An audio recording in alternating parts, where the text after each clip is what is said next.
sort of obsessive compulsive disorder. That is what I want to, that is what I try to show off. है नहीं कोई OCD आजकल, जरा लेकिन trend में है ना, अच्छा लगता है कहने में मुझे एडीएचडी है, मुझे ओसीडी है, राइट? सबको अच्छा लगता है।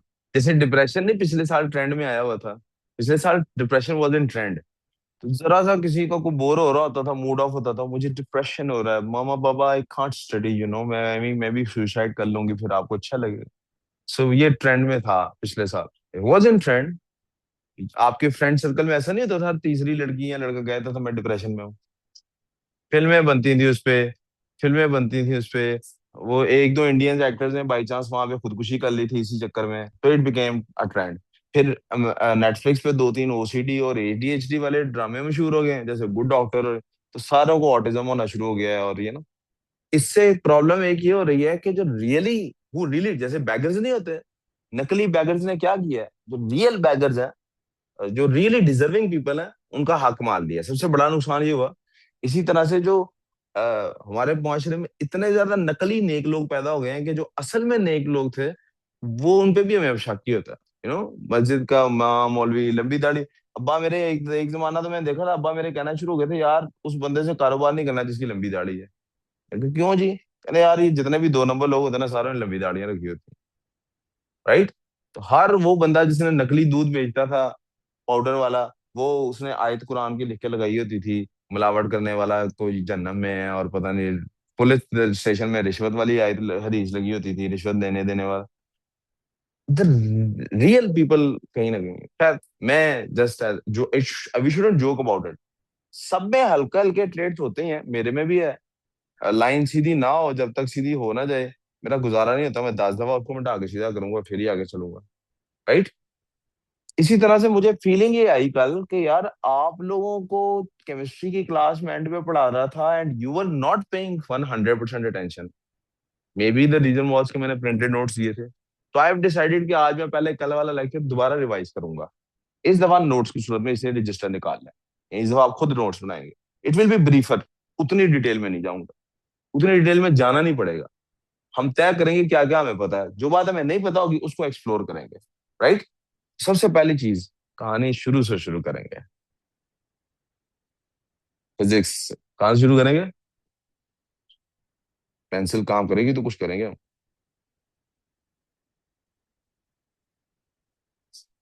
फिजिक्स थी स्टडी ऑफ फिजिकल क्वांटिटीज। किसकी स्टडी है फिजिक्स?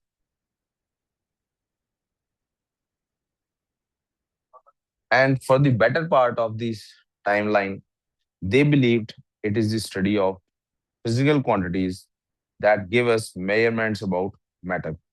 इसके बारे में, and when they talked about matter, यहाँ पर उनके पास प्रॉब्लम क्रिएट होगी। फिजिक्स वाले believed matter is something that has mass and volume। Matter क्या होता है? जिसके अंदर मैस और वॉल्यूम होता है। लेकिन some people said matter is something that is made up of particles। Anything that is not made up of particles but can be measured, anything that is not made up of particles but can be measured is energy। क्या है वो? यहां हमारे physics वाले घर में लड़ाई हो गई। उन्होंने कहा सामान चुको, चुको बिस्तरा, गेट आउट। और ये वाली बातें लेके हमने एक नया कमरा डिजाइन किया, और उस कमरे का नाम रखा केमिस्ट्री। केमिस्ट्री नाम क्यों रखा उसका? बिकॉज फिजिक्स वालों ने, जब भी बेटे लड़ाई होती है, तलाक होने से पहले छोटी छोटी बहसें होती हैं, तो पहले आपस में कोशिश कर रहे थे बहस से मामला सुलझ जाए। और क्या बहस हो रही थी? भाई अगर हर चीज पार्टिकल से मिलके बनी है, तो व्हाई इज इट सो कि पार्टिकल्स से बनने वाला मैटर डिफरेंट नजर आ रहा है? व्हाइट बोर्ड कुछ और तरह का नजर आता है, प्लास्टिक की चेयर और तरह की नजर आती है, कुछ दिल का चेहरा माशाल्लाह और तरह का है, ग्लासेस और तरह की, घड़ी और तरह। Why are things different? Why are some things metal and some things not? ऐसा क्यों है? तो इन्होंने कहा it is because when particles are together, they interact, and they interact differently। So basically chemistry is the study of interaction of particles, उनके different interactions उनको different तरह से बिहेव कराने पे। मिसाल के तौर पे सोसाइटी बनती है मेल्स और फीमेल्स से। कैसे बनती है? सोसाइटी बनती है मेल्स और फीमेल्स से। गर्मी लग रही बेटा, ये वाला ऑफ कर रहे थे आप लोगों को भी गर्मी लग रही है, ये वाला ऑफ। अच्छा, सोसाइटी बनती है मेल्स और फीमेल्स से, उससे बनती है, ऐसे ही है ना? अब आई कैन अंडरस्टैंड आप में से कोई जोक करेगा, सर कोई ऐसे भी तो होते हैं जो ना मेल होते हैं ना फीमेल होते हैं, but I am strictly speaking about society is defined. भाई ये इसके साथ बैठ जाए, इसको कुछ होने लग गया, अहमद दूर बैठ गया, ओए होए होए, दिल को गाँव गाँव कर रहा है दिल इसका। Society by and large society is made up of males and females. जो मेल्स और फीमेल्स नहीं होते we consider them abnormal, society का हिस्सा ही नहीं उनको समझते। यस वोक मूवमेंट पता नहीं क्या कुछ कह रही है, but the hard bitter truth is the basic two elements, the basic two particles that make up society is males and females, right? तो सारे मेल और फीमेल्स का क्या सेम रिश्ता होता है? डजंट इट हैपन कि एक मेल और एक फीमेल माँ बेटा बन जाते हैं, बाप बेटी बन जाते हैं, बहन भाई बन जाते हैं, कजन्स हो जाते हैं, दादा पोता बन जाते हैं, दादी पोता बन जाते हैं, नाना पोती बन जाते हैं, मियाँ बीवी बन जाते हैं, and so on and so fourth. कैसे ये रिश्ते डिफरेंट डिस्क्राइब होते हैं? Because of their different sort of interaction, उनकी आपस की इंटरेक्टिबिलिटी डिफरेंट। बी क्लियर सो फार? इसी तरह केमिस्ट्री वालों ने कहा भाई it is because of the interaction of the particles that is different. उन्होंने कहा उठाओ सामान, निकलो यहां से, अपनी लैला स्टडी करो। यस हम पूरी स्टोरी पढ़ चुके हैं, कब उनकी सुलह हुई, वापस तफसिया हो गया, दे केम टुगेदर, उन्होंने कमरा अपना अपना रखा, बट बाद में हैप्पीली एवर आफ्टर वाली फैमिली दोबारा बन गई। फिजिक्स वाले भी पार्टिकल्स को पढ़ रहे हैं, केमिस्ट्री वाले भी फिजिकल प्रॉपर्टीज को पढ़ रहे हैं, but I am talking about the previous portion. यहाँ तक किसी को कोई कंफ्यूजन? We all clear? तो ये जो केमिकल इंटरेक्शंस होते हैं, इनका एक रखा गया नाम, we call them chemical reactions. क्या कहते हैं उनको हम? क्यों अली गाजी, यही कहते हैं। और आप किसी भी बच्चे को, टीचर को, किसी भी एक्स वाई जी पर्सन को who is not into science that much, यानी साइंस का स्टूडेंट नहीं है, but he knows there is something called chemistry, something physics, अगर किसी ने थोड़ा उसको पूछेंगे यार केमिस्ट्री में क्या होता है, तो पता है पहली बात वो क्या बोलेंगे, केमिस्ट्री में क्या होता है? केमिकल रिएक्शन होता है। बाकी जो कुछ हमने पढ़ा है वो केमिकल रिएक्शन की अंडरस्टैंडिंग के लिए पढ़ा था, कि केमिकल रिएक्शन काम कैसे करता है। because the rest of the knowledge was all about how the chemical reaction works। बाकी सब कुछ इसीलिए था, असल में स्टडी हम किसको करना चाह रहे थे? केमिकल रिएक्शन की। जैसे मिसाल के तौर पे I give you an example. एक आदमी है, उसकी कहीं पे ना मंगनी हो जाती है, और मंगनी भी उसकी पसंद की जगह पे हो रही है, जहां वो चाहता था शादी हो जाए, घर वाले लड़की के भी मान गए, लड़के के भी मान गए, और हाँ हो गई है, मीठा तकसीम हो गया, मंगनी होने वाली है, 4-6 महीने साल बाद शादी होगी। ये जो दौरानी है शादी तक का एटलीस्ट, इसमें वो लड़का उस लड़की के घर वाले के नौकर के भी नखरे उठाता है।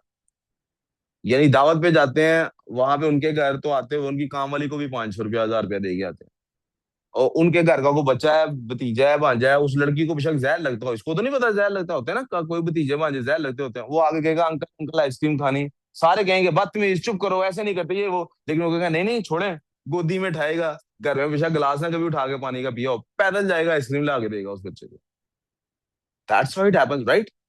क्यों? क्योंकि उसका जो असल ऑब्जेक्टिव है उस तक पहुंचने के लिए उसने सबको इंप्रेस करना है। मैं सही कह रहा हूँ? बकर आप चेयर थोड़ी आई कर लो, या अली आप थोड़ी सी आई कर लो चेयर। मुझे आप नजर नहीं आ रहे, मैं आपको मिस कर रहा हूँ, आई भी इतने दिनों बाद, और थोड़ा सा आई कर लो, वो थोड़ी सी पीछे, थैंक यू, इतनी इससे ज्यादा पीछे की मारूंगा, ठीक है? सारे नखरे उस लड़की से शादी के लिए उठाए जा रहे हैं, और आप यकीन करें लड़की भी ऐसी फरिश्ता सिंफ बनी होती है शादी तक, कि अपने ही घर में माँ को कभी सीधी तरह अम्मी जान नहीं कहा होगा, और सासू माँ के पैरों के नीचे हाथ रख दी होती, कब तक? जब तक शादी नहीं हुई। उसके बाद क्या होता है, ये that's another story, we won't go into that. हमारा भी इसमें स्टडी करने का असल मकसद क्या था? केमिकल रिएक्शंस पढ़ना। हमने एक केमिकल रिएक्शंस पढ़ने के लिए देखें, प्रोटॉन के भी नखरे उठाए हैं, इलेक्ट्रॉन के भी पता नहीं किस किस के नखरे उठा लिए, सिर्फ किस लिए? केमिकल रिएक्शन स्टडी कर। जब हमने सारी चीजें पढ़ ली तो असल काम भी तो करना है ना एंड पे। हमें पता लगा केमिकल रिएक्शंस की काफी कैटेगरीज होती हैं, और हमने सारी कैटेगरीज को पढ़ी, डिटेल में स्टडी किया, एक एंड पे और ऐसा बंदा आया जिसने देखा कि केमिकल रिएक्शन को दो डिफरेंट कैटेगरीज में बनाया जा सकता है, सेपरेट किया जा सकता है। उसने उनके नाम रखे। एक का नाम रखा रिवर्सिबल रिएक्शन, और दूसरे का उसने कोई नाम नहीं रखा। वो कहता एक होते हैं रिवर्सिबल रिएक्शंस, और बाकी rest of the reactions. ROR। हमारा टॉपिक क्या है? Reversible reaction. ये रिवर्सिबल का क्या मतलब है? क्या केस को रिवर्स किया जा सकता है? No. I come back to this reversible reaction क्या होता है आफ्टर अ मोमेंट। क्या अभी मुझे आपसे बात करनी है? मुझे आपसे बात करनी है कि हमने रिएक्शन के बारे में पढ़ा क्या क्या। What are the dynamics of a chemical reaction.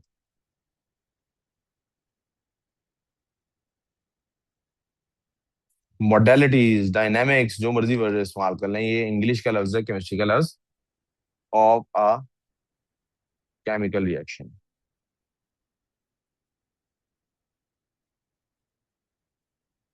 So far so good. कहता है यार असल में क्या होता है, जब भी केमिकल रिएक्शन होता होता है, तो हम केमिकल देखें, कोई ना कोई टर्मिनोलॉजी फिक्स करनी होती है ना चीजों को समझने के लिए, राइट। उसने कहा यार अगर आप केमिकल रिएक्शन को ऐसे लिखते हैं ना, A+B से बनता है AB। क्या बनता है? AB बनता है। क्या बनता है? भाई तवज्जो चाहिए आपको बड़ी। A+B से क्या बनता है? AB। तो आपको पहले तो ये फिक्स कर लें कि भाई ये वाले जो साइड हैं इनका नाम रखना है हमने रिएक्टेंट। क्या नाम रखना है? और ये वाले भाई जो इस साइड पे लिखे होंगे उनका नाम रखेंगे प्रोडक्ट। और ये लेफ्ट राइट की कॉन्सेप्ट को हम जारी रखेंगे। कैसे जारी रखेंगे? अगर ये, अच्छा सलमान आ गए बेटे। अच्छा, अगर ये इस तरह भी हुआ, AB becomes A+B, तब भी हम क्या करेंगे? प्यारे बेटे जरा फाद भाई को बुलाना, वो खुजामा। तो इस साइड को रिएक्टेंट और इसको प्रोडक्ट कहेंगे। लेफ्ट साइड को हमेशा क्या कहेंगे? रिएक्टेंट। और राइट साइड को हमेशा क्या कहेंगे? प्रोडक्ट। आपको पता है, सिर्फ याद कराने के लिए कि हमने ये पढ़ा है, ये था हमारा एडिशन रिएक्शन, और ये था हमारा डीकम्पोजिशन रिएक्शन।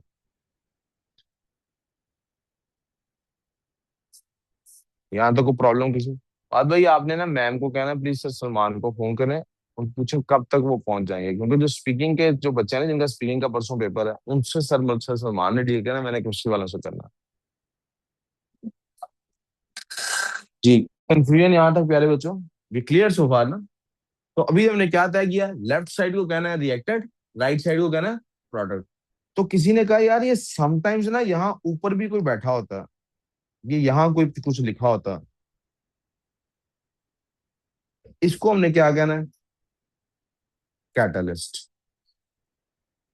क्या कहना है इसको हमने? कैटलिस्ट कौन है? वैसे तो माशाल्लाह मुझे उम्मीद है आप में से कई लोगों की फूफो बहुत अच्छी होती होंगी, लेकिन मैं हमारे सोशल कल्चर में जो फूफो का रोल है उसके मुताबिक से कह रहा हूँ। कैटलिस्ट कौन है? फूफो। ना 3 में ना 13 में, लेकिन सारे मामलात में इंटरफेयर इसने करना है। ये आएगा तो अगर लड़ाई होनी थी थोड़ी तो ज्यादा करा देगा, ज्यादा इन सेंस जल्दी करा, सुलह होनी थी जल्दी सुलह करा देगा। कैटलिस्ट इज द फुफ्फो ऑफ अ केमिकल रिएक्शन। ठीक है। फुफ्फो से मुझे याद आया जी, बढ़ाती है ना, वही ना हमारे जो कैटलिस्ट है, ये केमिस्ट्री वाली फुफ्फो है ना, ये जल्दी करा दे, टाइम जरा हमारा बचाती है। वो थोड़ा सा ये एक हाईली फ्लेमेबल फ्यूल डाल देती है, तो थोड़ा सा वो दिया। वो आपको पता है हमारे सोशल कल्चर में फुफ्फो का क्या सिनेरियो चलता होता है ना, हम फुफ्फो को आमतौर पे फुफ्फो को अच्छा नहीं पोर्ट्रे किया जाता। माँ को जैसे हमेशा बहुत अच्छा पोर्ट्रे किया जाता है, लेकिन जरूरी तो नहीं हर माँ अच्छी हो, और ये भी जरूरी नहीं हर फुफ्फो बुरी हो। तो कभी कभी ऐसा हो जाता था बचपन में, अभी भी हो जाता है। हमारी जो वालदा मोहतरमा है ना, इनका अपने मतलब ऐसा कम मैंने देखा है वाकई, लेकिन ये सच है, हमारी वालदा मोहतरमा जो है इनका अपने भतीजों और जो भांजे हैं इनसे कोई बहुत ज्यादा फ्रैंकनेस है, प्यार है। Maybe the reason was कि इनके जो बड़े बहन भाई हैं, क्योंकि माशाल्लाह हमारे ननिहाल में वो काफी नाना बू के भी बच्चे काफी थे, तो उनके एज डिफरेंसेस बहुत थे। तो कई बच्चे ऐसे हैं कि जब हमारी वालदा 10-11 साल की थी तो बच्चे पैदा हो गए थे, तो साथ साथ बड़े हुए। तो वो हमारी वालदा का अपने भतीजों भांजों से बहुत प्यार है, यानी वो बहुत मजाक करते हैं आपस में। जी। बेटे सर गुलाम मोहिउद्दीन तब तक आप जी जो कहते हैं तो चलो। वो अदब के दायरे में रहने वाला मजाक, लेकिन बहुत ज्यादा मजाक है एक दूसरे से। मेरे कई कजन्स ऐसी हैं ननिहाल की साइड की, जिन्होंने अपने ससुराल की अगर कोई बुराई करनी हो, इवन अपने बंदे की को बुराई करनी हो, तंग आइयों को मसला हो, तो वो सारी दुनिया अपने अपनी अम्मी से बात करने के बजाय मेरी अम्मी से बात करेंगी। यू नो, कभी कभी बल्कि अपनी अम्मी के खिलाफ भी मेरी अम्मी से बात कर देंगी। ये मेरी अम्मा और मेरी ये खाला है, इनके साथ ना उनका बहुत प्यार। तो हमारी अम्मा ने कहीं हमें दो चार दफा ये जुमला हमारे सामने कहा, मैं बहुत अच्छी फूफो हूँ। क्या कहा? हम घर में बैठे हुए हैं, कोई तस्करा हुआ, तो हमारी अम्मा ने बड़े फखर से कह दिया मैं बहुत अच्छी फूफो हूँ। तो हमने आगे से अम्मा को हर दफा यही कहा, अम्मा ये तो आपके भांजे भतीजे बता सकते हैं, भतीजे होते हैं बाय द वे फूफो वाले, अम्मा ये तो कौन बता सकता है। क्या पता आपके साथ सामने मजाक करते हो, पीछे कहते हो इन्हें की स्यापा पाया साढ़े घर। You know how the things work. तो मैं सिर्फ सोशल कल्चर की बात कर रहा हूँ। सोशल कल्चर में फुफ्फो के कैरेक्टर को क्या भी कराया जाता है कि ये खुद उस घर में जो भी हो रहा है इसका कोई उसके ऊपर रिलायंस या इस पे कोई इम्पैक्ट नहीं है, लेकिन उस घर के ऊपर इसी वजह से इम्पैक्ट क्या आता है, जल्दी हो जाना किसी काम का, कम एनर्जी के साथ हो जाना। तो कैटलिस्ट इज द फुफ्फो ऑफ द केमिकल रिएक्शन। यहां तक को मसला। अगर कैटलिस्ट हो या ना हो, केमिकल रिएक्शन होता कैसे है? इसके लिए जरूरी है कि आपको पता हो काइनेटिक पार्टिकल थ्योरी के बारे में। किसके बारे में पता हो? Kinetic particle theory.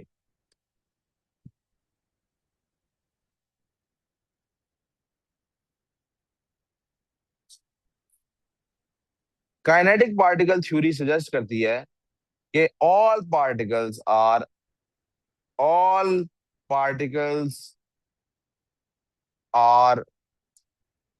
Ever moving. तमाम पार्टिकल्स क्या होते हैं? एवर मूविंग होते हैं। क्या होते हैं भाई? आप लोग नोट्स प्लीज साथ साथ बनाए, मैं रुकूंगा अगर आपके नोट्स कॉपी करने के लिए, तो फिर टाइम ज्यादा लगेगा। All particles are ever moving. तमाम पार्टिकल्स क्या होते हैं? हर टाइम मूव करते हैं पार्टिकल्स। अब जब पार्टिकल्स एवर मूविंग होते हैं, तो इसका मतलब है पार्टिकल्स कोलाइड। पार्टिकल्स क्या करते हैं? कोलाइड करते हैं। पार्टिकल क्या करते हैं? जब भी आप कभी आपने माचिस चलाई है, तो थोड़ा थोड़ा तो भोपो आप भी सारे हैं, है ना? माचिस जलाते हैं तो कैसे जलाते हैं? कौन बच्चा बताएगा सर माचिस की तीली को ऐसे आग लगाते हैं? If you don't have notebook, कोई बात नहीं, आप पीछे ना लिखो, बाद में कॉपी कर लेना। It's not for the sake of repeating, it's for the sake of having the notes. माचिस कैसे जलाते हैं भाई, को बताएगा? कहता है सर मैच स्टिक पकड़ते हैं, माचिस की जो डब्बी होती है उसका एक सरफेस रफ होता है, उस पर जोर से रब करते हैं, माचिस जल जाती है। वो जो तीली होती है, वो जो मैच स्टिक होती है, उसको आग लग जाती है। ऐसे ही है। मेरा सवाल है आपसे, क्या हर दफा ऐसा होता है? हर दफा ऐसा? लेकिन क्या ये सही कह रहा हूं मैं कि जब भी आप उसको उस पर फ्रिक्शन कराएंगे, रब करेंगे, तो वो हीटअप होगी? तो वो क्या होगी? इसका मतलब है जब भी चीजें कोलाइड करती हैं तो एनर्जी क्रिएट होती है, कोलिजन्स। और वो कहां से आती है? Collisions cause kinetic energy to turn into heat energy और अदर फॉर्म ऑफ एनर्जी। ये तो आपको पता है ना? यस और नो? क्या काइनेटिक जो कोलिजन होते हैं उनकी वजह से जो कोलिजन क्यों हो रहा है, पार्टिकल मूव कर रहे हैं, तो उनके अंदर कौन सी एनर्जी है? काइनेटिक एनर्जी है। तो जब वो टकराएंगे, तो वो जो एनर्जी क्रिएट होगी, law of conservation of energy कहता है कि एनर्जी क्रिएट तो नहीं हो सकती, वो कहां से आ रही है? उनकी काइनेटिक एनर्जी किसमें कन्वर्ट हो रही है? किसी ना किसी। और मोमेंटम भी कंजर्व होना है। तो किस हीट एनर्जी में या किसी ना किसी साउंड एनर्जी। जब दो लोग आपस में टकराएंगे, दो गाड़ियां टकराएंगी, तो उनकी काइनेटिक एनर्जी कहाँ जाती है? साउंड और हीट में ही कन्वर्ट हो जाती है ना। पार्टिकल्स के लेवल पे भी यही होता होगा। क्यों भाई, समझ आ गई ये बात? जी अली गाजी, भी क्लियर सो फार? लिख रहे हो ना साथ साथ? ओके। अब वो हीट एनर्जी क्रिएट होगी। माचिस की जब हम तीली जलाते हैं, तो कभी नहीं भी जलती, राइट? वो जब नहीं जलती तो वो क्यों नहीं जलती बोला उस वक्त? जी, ऊंची बोल लो यार। कौन गलत ही जवाब दे दोगे ना? हाँ। कहता है सर हीट एनर्जी क्रिएट तो हुई है, लेकिन इतनी नहीं क्रिएट हुई कि वो जल जाए। इसका मतलब है कोई खास लेवल है जिसको पहुंचेंगे तो आपकी माचिस जलेगी। कोई भी वजह हो सकती है, तो आप वो हीट एनर्जी के तो उस लेवल पे नहीं ना पहुंचे। यस। यहां से एक कॉन्सेप्ट आया कि जनाब, ऑल रिएक्शंस वो भी एक रिएक्शन है ना। All reactions require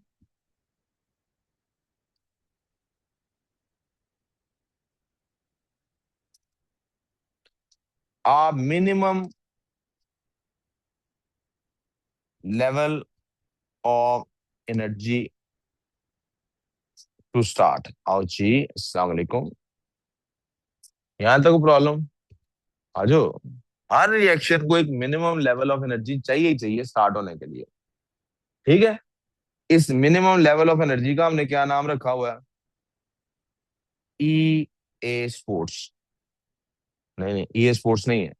activation energy है। क्या है? Activation energy. आपको एक लेम जोक सुनाऊं?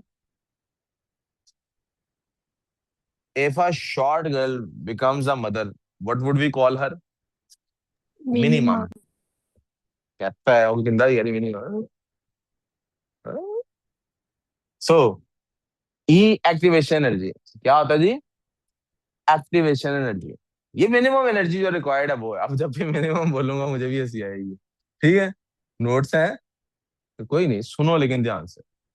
एक्टिवेशन एनर्जी भाई चाहिए मैं इसके लिए। वो कहाँ से आती है? कोलिजन्स की वजह से हीट एनर्जी आती है। क्या हर दफा उतनी आती है जितनी चाहिए होती है रिएक्शन के लिए? हमने भी देखा माचिस की तीली जलाते हुए हर दफा ऐसा नहीं होता। तो फिर इसका क्या मतलब है कि हमें जब activation to reach activation energy we need to have a level of collisions। कोई लेवल है ना स्पेसिफिक, स्पेसिफिक लेवल लिख लें जी। कहता है मिनिमम ना लिखे, नहीं जी मिनिमम नहीं लिखना, स्पेसिफिक लिख लेते हैं। तब भी होगा, लेकिन उससे ज्यादा जब आप कर रहे होंगे तो रिएक्शन ऑलरेडी प्रोग्रेस स्टार्ट कर चुका होगा। और जब रिएक्शन हो रहा होता है तो भी तो एनर्जी एब्जॉर्ब करता होगा ना। राइट। यहां तक किसी को प्रॉब्लम? तो हमें को खास लेवल के कोलिजन चाहिए किस काम के लिए? एक्टिवेशन एनर्जी को रीच करने के लिए। And once the activation energy is reached, once EA is reached, जब EA रीच कर जाती है, रिएक्शन begins। अब रिएक्शन बिगिन का क्या मतलब है? Reactants start converting into products. Reactants क्या बनना शुरू हो जाते हैं? यहां तक को प्रॉब्लम भी क्लियर सो फार? आपको क्या पता?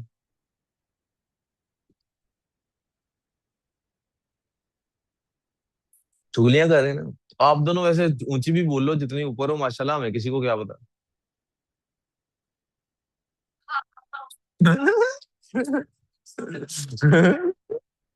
That was also nice। मैंने अंदाजा किया माशाल्लाह आप काफी लेम भी हैं। हाँ ना। आदि ये ख्याल है। अच्छा।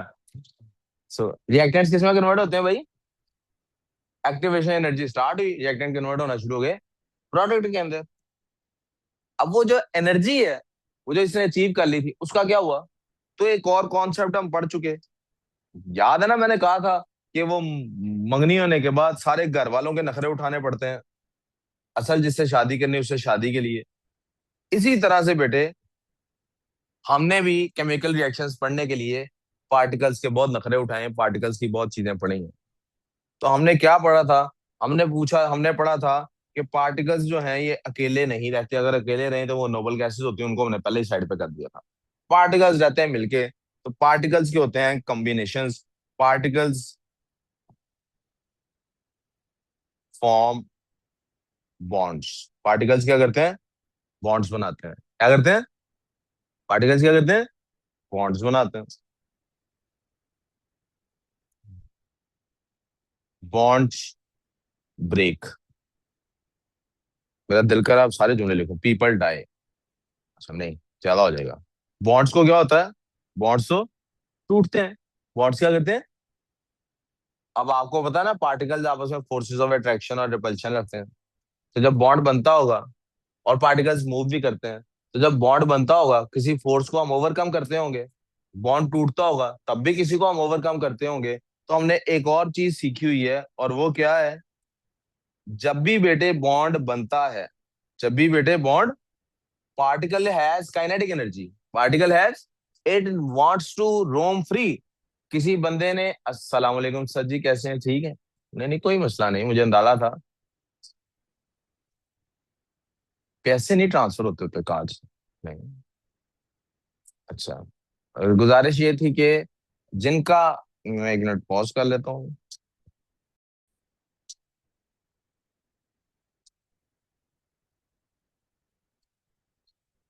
अच्छा जी। बॉन्ड्स ब्रेक होते हैं और बॉन्ड्स बनते भी हैं। People are born, people die, bonds में एक बॉन्ड, फिर वही लेम जोक याद आ गया। तलाक की सबसे बड़ी वजह क्या होती है? शादी। ना ब्याह हुए थे ना तलाक हो। इसी तरह बॉन्ड टूटने की सबसे बड़ी वजह बॉन्ड्स बनते हैं। Bonds are formed, bonds are broken. तो एक चीज हमने और इसमें डिस्कवर की थी, पार्टिकल फ्री रहना चाहता है, शादी करनी है तो आजादी छोड़नी पड़ेगी, राइट? कुर्बानी देनी पड़ेगी, और अगर आजादी चाहिए तो शादी टूट जाएगी। कुछ बंदे होते हैं ना, शादी के बाद भी वो कहते हैं तुम अपनी जिंदगी जाओ, मैं अपनी जिंदगी जीऊं। वो कहती फिर ब्याह करके की फायदा, सिर्फ जायदाद ही तो नहीं शेयर करनी। ऐसे लोगों की शादी अगर कायम रहती है तो सिर्फ एक ही वजह से, जायदाद के प्रॉब्लम से। बीवी को पता है कि अगर, या शोहर को पता है कि तलाक दे दी तो मेरे हिस्से कुछ नहीं आना, या बीवी को पता है तलाक होगी तो मेरे हिस्से, अदरवाइज कोई भी वजह। शादी में जब आपको इकट्ठे रहना है तो आपको कहीं अपनी दोस्तियां कुर्बान करनी पड़ती। इसी तरह पढ़ाई है, पढ़ाई करनी है तो फिर इवेंट तो कुर्बान करने पड़ेंगे। इवेंट, ये दोस्तियां तो कुर्बान करनी पड़ेंगी, काम तो पे तो फोकस करना पड़ेगा। हेंस, बॉन्ड मेकिंग और बॉन्ड ब्रेकिंग में क्या होता है, मुबारक हो जी। बॉन्ड मेकिंग और ब्रेकिंग में क्या होता है, इसमें भी कुछ कुर्बानी देनी पड़ती है। Particles are ever moving, so they have kinetic energy. उन्हें वो एनर्जी लूज करनी पड़ती है। एनर्जी इज लॉस्ट कब? जब बॉन्ड्स बनते हैं। और अगर आप किसी को बहुत ज्यादा ट्रिगर करते रहें, एनर्जी देते रहें, प्रोवाइड करते रहें, जैसे एक शादीशुदा जोड़े को आप बहुत ज्यादा आजादियां, उसको इंडिविजुअल आजादियां मर्द को देते रहें और लड़की को इंडिविजुअल आजादियां देते रहें, अल्टीमेटली क्या हो जाएगा? शादी टूट जाएगी। वो आजादी किसी भी किस्म की हो सकती है, कहीं ना कहीं दोनों को कॉम्प्रोमाइज करना होता है ना। और अगर वो नहीं करेंगे तो एक लिमिट होती है ना, जिसको क्रॉस करेंगे तो फिर उसके बाद क्या हो जाएगा? बॉन्ड ब्रेकिंग में भी यही होता है। Energy is gained in bond breaking. अब आपका अपना अपना परसेप्शन है, व्यू पॉइंट है। आप पार्टिकल के पॉइंट ऑफ व्यू से देखेंगे तो ये लिखेंगे, और आप पार्टिकल को थर्ड पर्सन समझेंगे तो आप क्या कहेंगे? We receive energy when bonds are broken and we give energy when bonds are formed. अपना अपना पर्सपेक्टिव है। कोई प्रॉब्लम यहां तक?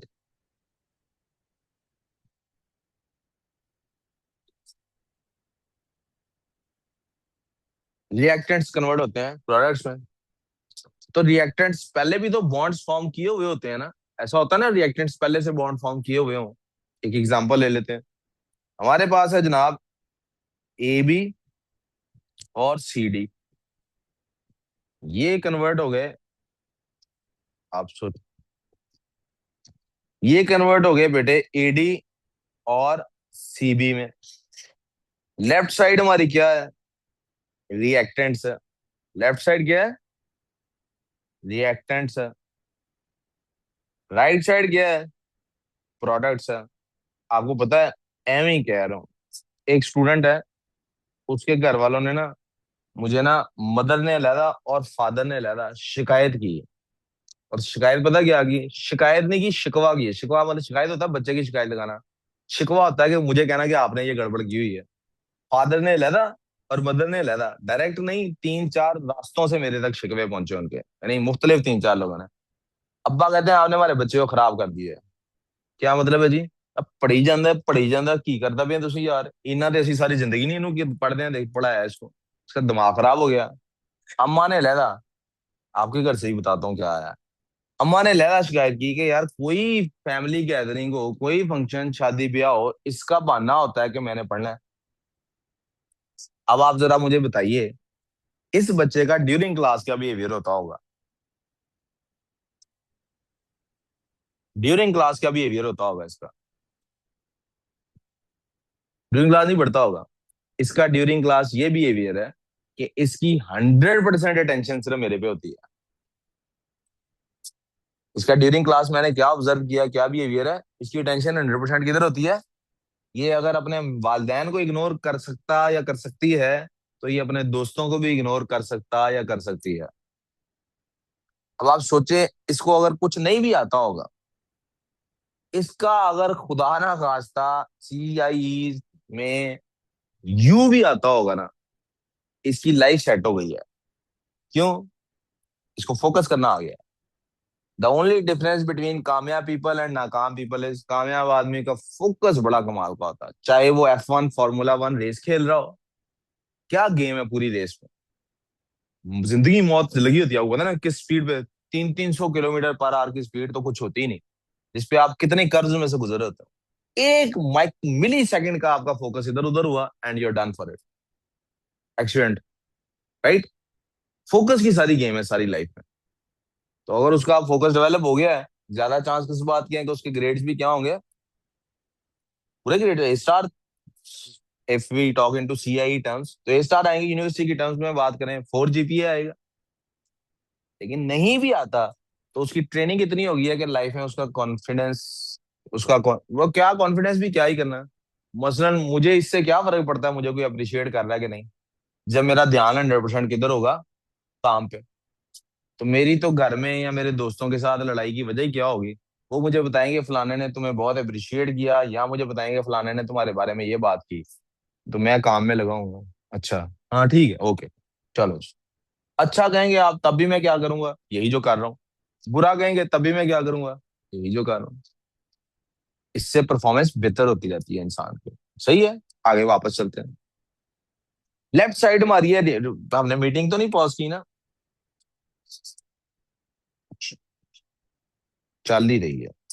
लेफ्ट साइड को हम कहते हैं रिएक्टेंट्स और राइट साइड को क्या कहते हैं? प्रोडक्ट्स। अब लेफ्ट साइड वालों ने जब राइट साइड में कन्वर्ट होना है तो जरा गौर करें, क्या ये बॉन्ड्स टूटने हैं कि नहीं? AB का बॉन्ड टूटेगा तो वो AD के साथ बॉन्ड बनाएगा। भाई, ये पाकिस्तान या वो सऊदी अरब नहीं है कि आप बगैर किसी से बॉन्ड बनाए चार चार शादियां करते रहे, बॉन्ड तोड़े नहीं। और ये अमेरिका है, इधर आपने दूसरी शादी करनी है तो पहली को तलाक देनी पड़ेगी। पर पाकिस्तान में भी अब ऐसे ही होता है, अगर आपने कहीं और शादी करनी है तो पहले को क्या करना पड़ेगा? डिवोर्स देनी पड़ेगी। तो इसका मतलब है, एक रिएक्शन जो होता है, आ रिएक्शन इन्वॉल्व्स बोथ, दोनों चीजें होती हैं एक रिएक्शन के अंदर। क्या? पहले होंगे बॉन्ड्स ब्रेक, बॉन्ड ब्रेकिंग, फिर होगा क्या? न्यू बॉन्ड्स फॉर्म करेंगे, बॉन्ड मेकिंग। यहां तक किसी को अगर कोई बात कंफ्यूज की है प्लीज बताइए, मैं उसको री एक्सप्लेन करूं।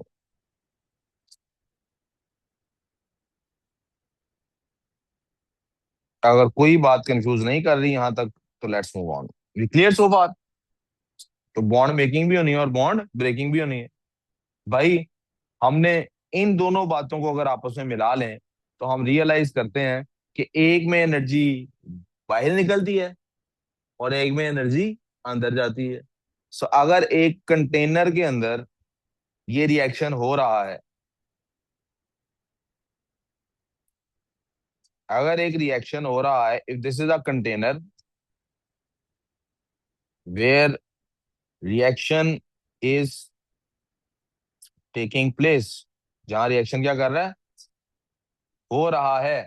तो इसके अंदर क्या होगा प्यारे बेटे? इसके अंदर जो भी सब्सटेंसेस हैं, मैं उन सब्सटेंसेस को जमा कर देता हूं यहां पर।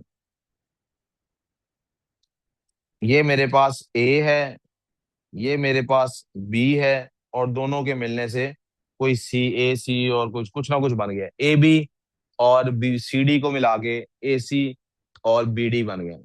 राइट? या एडी और सीबी, जो भी हमने ऊपर लिखा था, क्या लिखा था, एडी और सीबी लिखा हुआ था।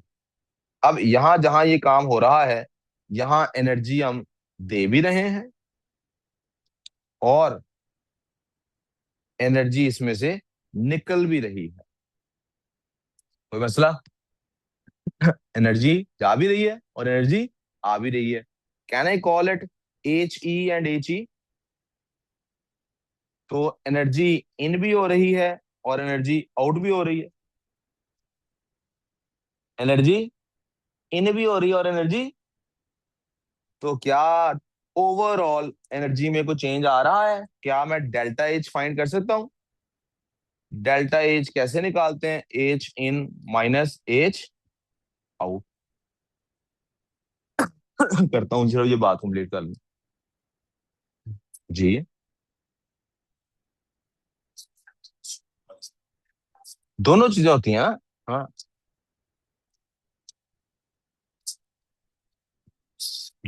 सर ये ए बी का बॉन्ड टूटेगा और सी डी का भी बॉन्ड टूटेगा, तभी तो ए डी और सी बी बनेंगे।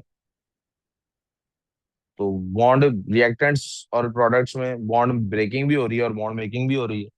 यहाँ इस साइड पे बॉन्ड ब्रेकिंग हो रही है, इस साइड पे बॉन्ड, तो एनर्जी बॉन्ड ब्रेकिंग के लिए देनी पड़ रही है, बॉन्ड मेकिंग के लिए एनर्जी आउट आ रही है। और इनका डिफरेंस क्या कहलाता है? Delta H. और उस डेल्टा एच को हम क्या कहते हैं प्यार से? एंथैल्पी। क्या कहते हैं?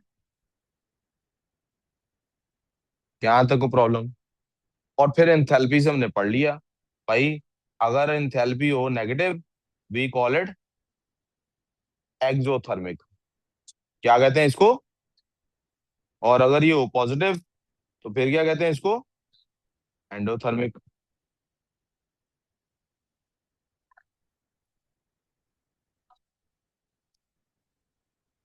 क्या हुआ है? यहां तक कोई प्रॉब्लम किसी को है तो पूछ लें, मैं रुक जाता हूँ 1 मिनट।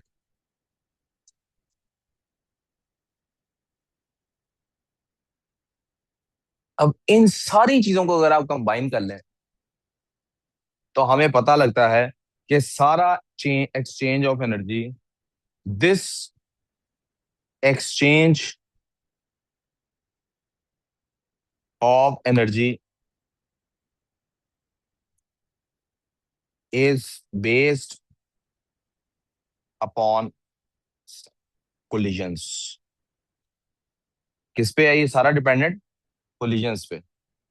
वो एक मूवी थी, जैंगो के टैंगो, क्या नाम था उसका, वो एक लिजर्ड होता है, रैंगो। वो क्या थी?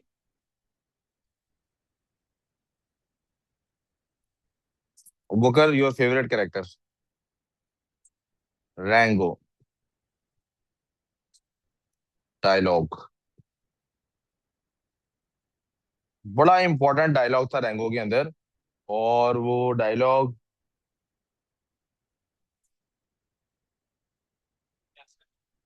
डायलॉग ही लिख देता हूँ। ही हु कंट्रोल्स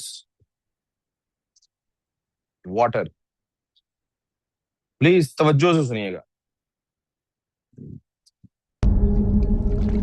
कहता जी पानी स्केर्स है। पानी क्या है? Water, Mr. Rango. Water mister Rango. Water. Water. Without कौन? it, there's nothing but dust and decay. But with water, there's life. That's life है। Look at them. So desperate to live, they'll follow it anywhere. That's the immutable law of the desert.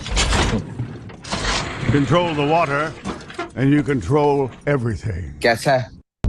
अब water को replace कर दें collision से। Collisions mister Rango, collisions. If there are collisions, there is a reaction. If there's no collision, there's no control the collisions and you control. That's the immutable law of chemistry.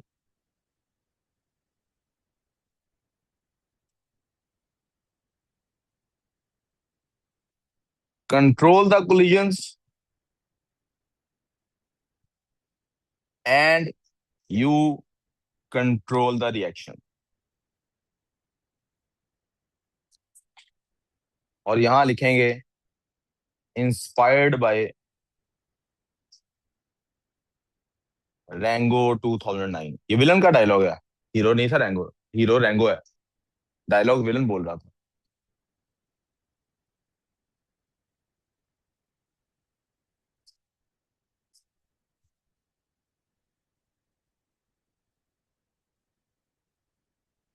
यहां तक okay हो गया। अब शकुंतला, शकुंतला कहती है, can we really control the collisions. India के ड्रामे देखेंगे तो शकुंतला इसी तरह के सवाल पूछती है। आप उसको समझाएं कि ऐसा करोगे तो तुमसे अल्लाह मियाँ खुश होगा, वैसा करोगे तो तुमसे अल्लाह मियाँ खुश होगा, और सारी बड़ी लंबी तकरीर आप इमोशनल कर देंगे इंडिया के ड्रामे में। और शकुंतला एंड में पूछ लेगी, क्या ऐसा किया भी जा सकता है? Can we really do that? तो मैंने क्या कहा था, केमिस्ट्री वाले कौन है, रिएक्शन भी तो स्टडी कर रहे हैं। तो we studied, yes we can. क्या स्टडी किया हमने? Yes we can. Can we, do you mean absolute control? No, we can't do that absolutely. तो फिर जब हम कहते हैं यस वी कैन, तो हमारी मुराद क्या होती है? We can affect the speed of collisions. हम कोलिजन्स को रोक सकते तो नहीं है, खुद से क्रिएट तो नहीं कर सकते, लेकिन उसकी स्पीड को इम्पैक्ट कर सकते। क्या आप एक बंदा जो कैंसर से मर रहा है, उसके कैंसर को रोक सकते हैं? But you can control it in what manner? You can slow it down. कोई बंदा भी अगर मर रहा है तो क्या मौत को रोक सकता है? No. All you try to do is slow down the process. आप एजिंग हो रही है, आप जो क्रीमें लगाते हैं, फेशियल कराते हैं, फेस लिफ्ट होते हैं, गाड़ियों का फेस लिफ्ट कहीं मुझे समझ नहीं थी आती, और अब मैं औरतों के और मर्दों के सुनता रहता हूँ। What are you trying to do? You are trying to slow down the process. अगर आप उसको अच्छे से कर पाए, पीपल विल बी फूल्ड। और अगर आप अच्छे से ना कर पाए उसको, तो क्या होता है, आपने प्लास्टिक सर्जरियां खराब होती भी तो देखी है ना। तो केमिस्ट्री में भी क्या होते हैं फिर?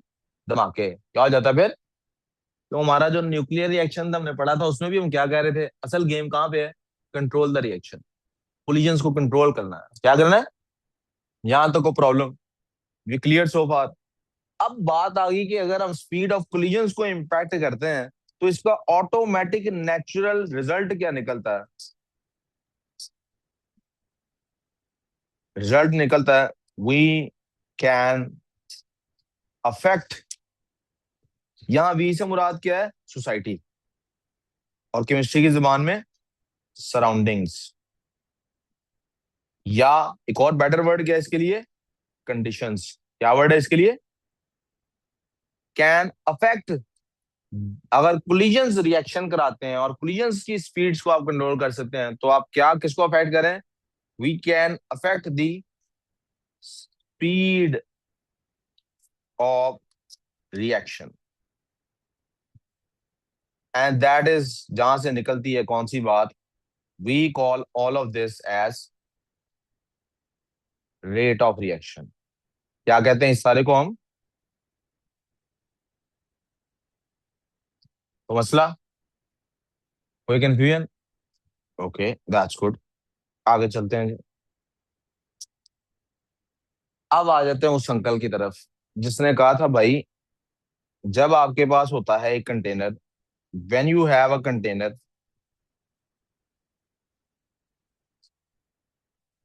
जब आपके पास है एक कंटेनर है, प्लीज तवज्जो काम पे। जब आपके पास क्या है? कंटेनर। आपने इस कंटेनर में डाले दो तरह के कंपाउंड्स। एक कंपाउंड है ये, विच इज, जरा जूम इन कर लेते हैं, इट इज ए बी। क्या है? A B. इसके कुछ पार्टिकल्स रख देते हैं, बल्कि यहां से जो मैं पार्टिकल्स ड्रॉ कर रहा हूँ, why don't I do this?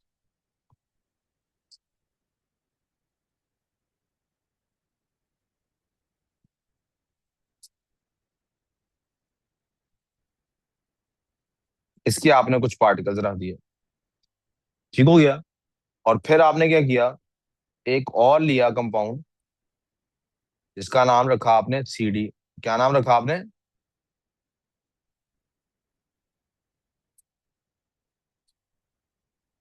CD। इन दोनों को आपने कराया मिक्स। क्या किया आपने इन दोनों को? मिक्स किया। क्या किया आपने इन दोनों को? मिक्स क्यों कर रहे हैं हम? ताकि कोलिजन हो। ताकि क्या हो? तो इसके नतीजे में जो प्रोडक्ट बन रहा था, जो प्रोडक्ट बनना था, वो प्रोडक्ट कौन सा था? सर हमने अभी अभी थोड़ी देर पहले पढ़ा था वो प्रोडक्ट कौन सा था। वो उसके हमने नाम रख दिए थे, चेंज कर दिए थे नाम। क्या नाम रख दिए थे? हमने कहा था भाई इसकी वजह से एक न्यू काइंड का प्रोडक्ट बन जाना है। और वो न्यू काइंड का प्रोडक्ट क्या होना है? भाई एक प्रोडक्ट होना है हमारे पास AD। AD रखा था, AC रखा था? AD रखा था। तो जहां जहां AB है उसको हटा के हम AD कर देते हैं। और ब्लैक से लिख रहा हूं अंदर इस वजह से सिर्फ, ताकि आपको पता लग जाए कि ये अब न्यू कंपाउंड है, जो बाहर से पिंक है अंदर से ब्लैक है। उसकी जगह आ जानी है AD ने ले लेनी है।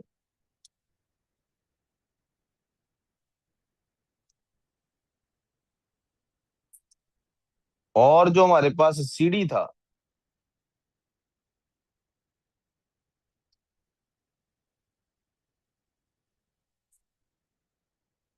उसकी जगह ले लेनी है CB ने। किसने ले लेनी है?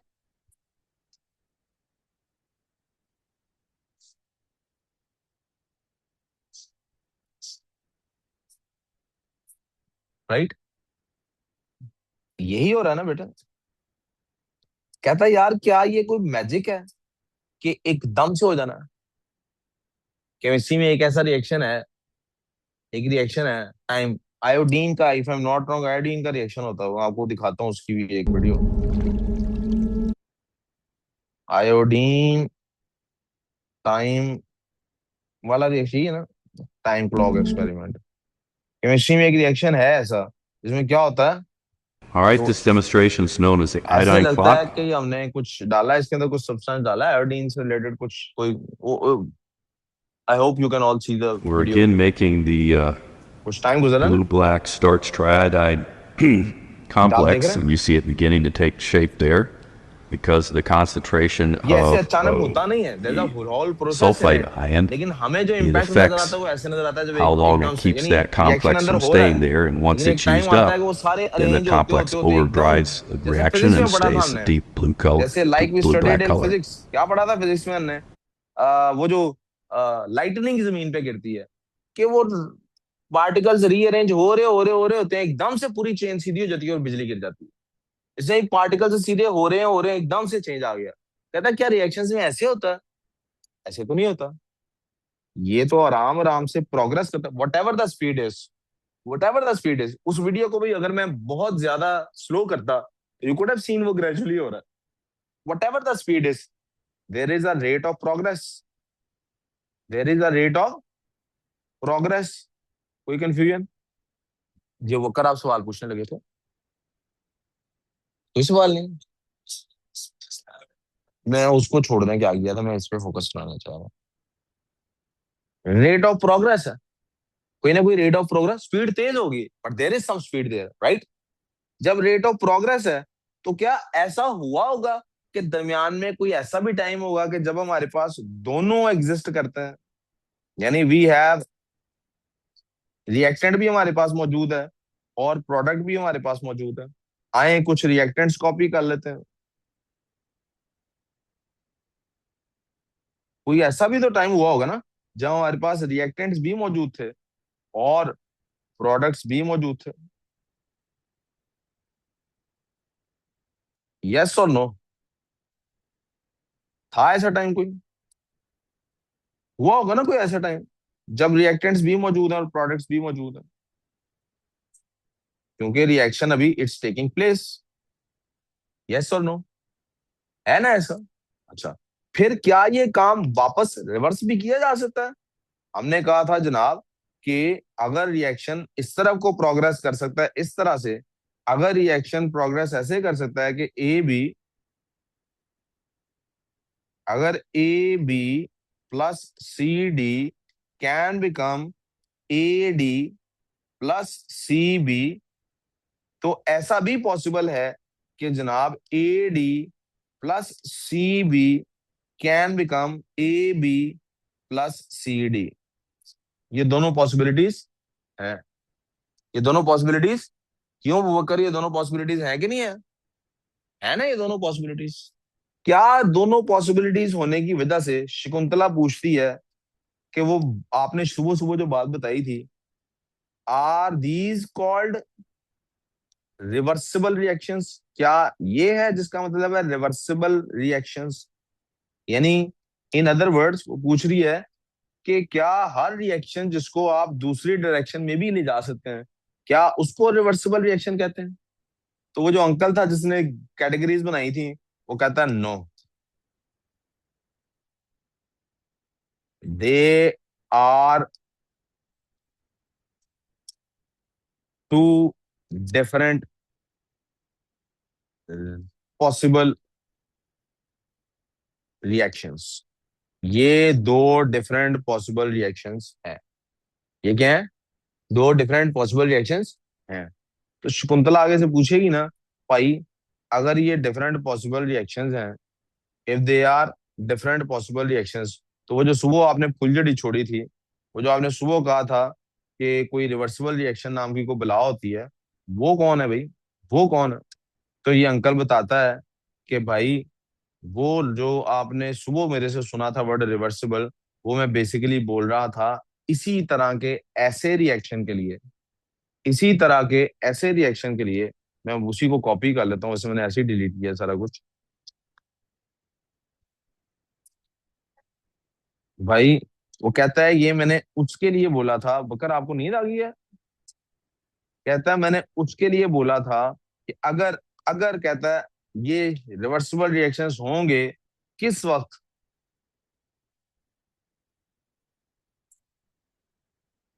दे आर रिवर्सिबल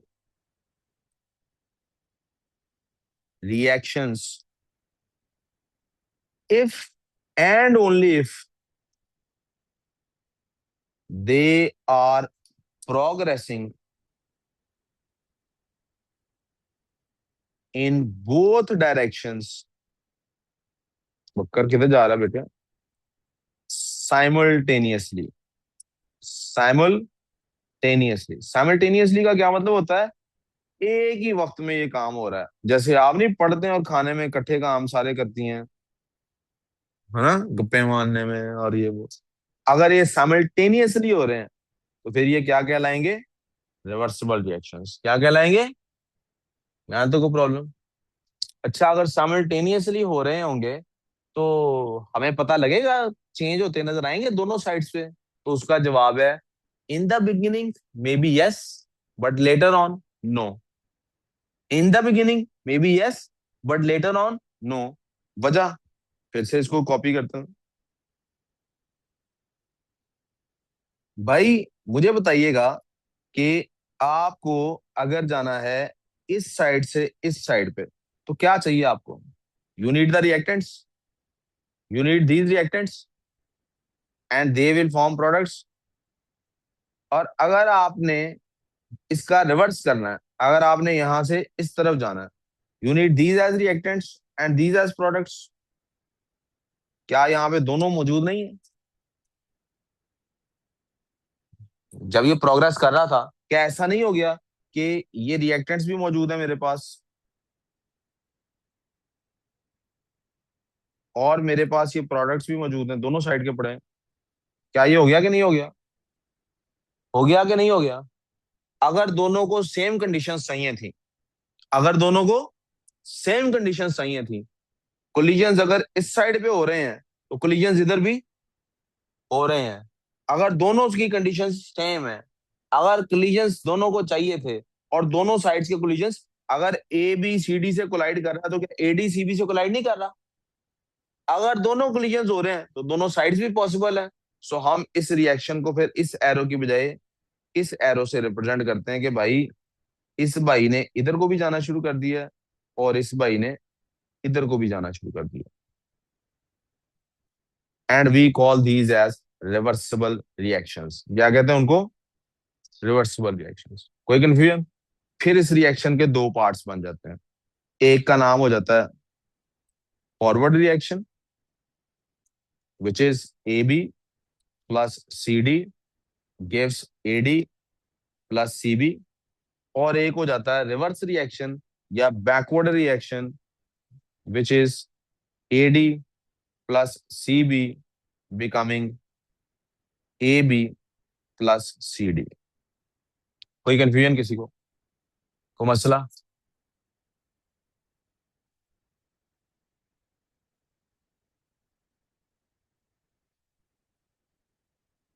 होता क्या है प्यारे बेटे, कि एक टाइम आता है, अब रिएक्टेंट्स स्टार्ट में क्या हो रहा है? स्टेप वन,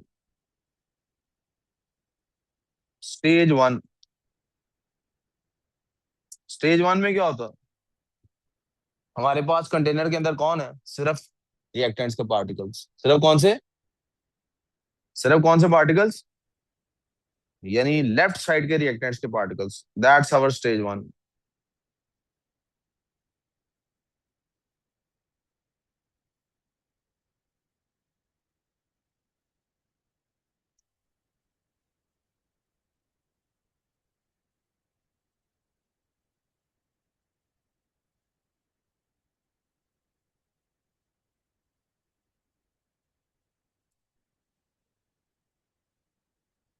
ये हमारी स्टेज वन है बच्चों, सिर्फ रिएक्टेंट्स के पार्टिकल्स।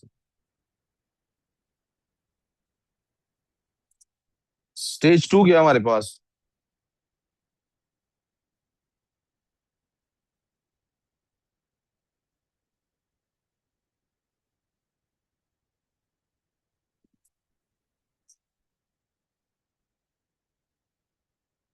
अब रिएक्टेंट्स और प्रोडक्ट्स के दोनों के, और जैसे जैसे रिएक्टेंट्स और प्रोडक्ट्स बढ़ते जाएंगे, मेरा रिएक्शन क्या होता जाएगा?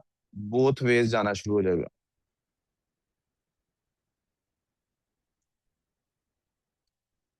कोई कंफ्यूजन? अगर मैं स्पीड का एनालिसिस करूं, शुरू में इसकी स्पीड शुरू में कौन से कोलिजन ज्यादा है? ये वाले कोलिजन ज्यादा है। तो शुरू में स्पीड किसकी ज्यादा है? Forward reaction. कैसे लिखना चाहिए? रेट ऑफ, शुरू में forward reaction is far greater than rate of backward reaction. ऐसे ही है प्यारे बच्चों, शुरू में क्या हो रहा है? Rate of forward reaction, forward reaction का रेट, स्पीड बैकवर्ड रिएक्शन से बहुत ज्यादा है। क्यों? क्योंकि पार्टिकल्स कोलिजन इस साइड के ज्यादा है। क्यों ये ज्यादा है? क्योंकि कोलिजन इस साइड के ज्यादा है।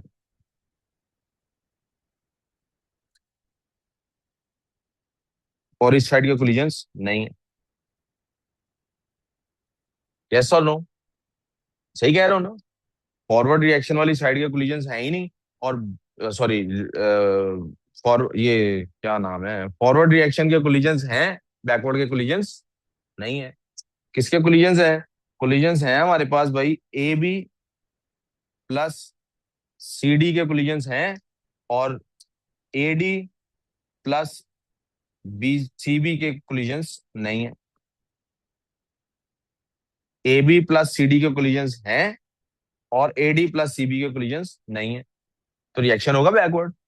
लेकिन आहिस्ता आहिस्ता क्या हो रहा है प्यारे बच्चों?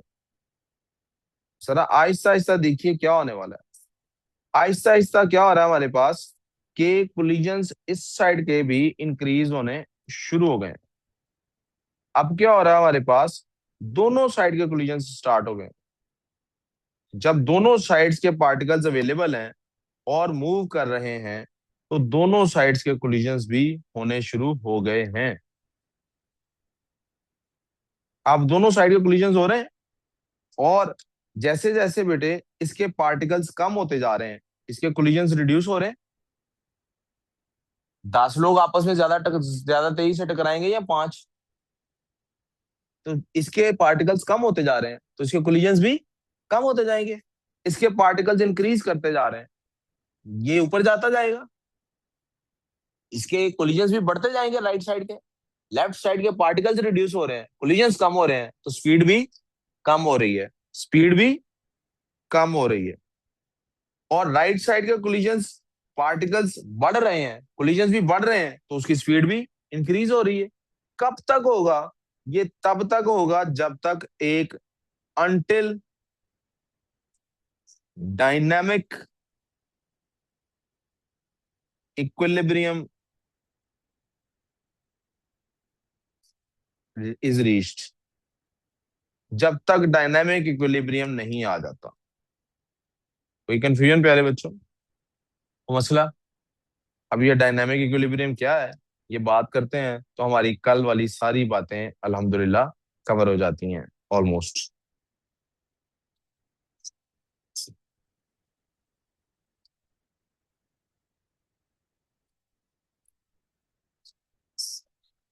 अब पंखा या एसी चला लें? आप लोगों से पूछ रहा हूँ, आप लोगों को अगर गर्मी लग रही है तो, मुझे थोड़ी सी लगी, मैंने इससे आज पूछा है ना पहले, मुझे भी नहीं लग रही थी, आपको भी नहीं लग रही थी। पंखा चला लें एटलीस्ट?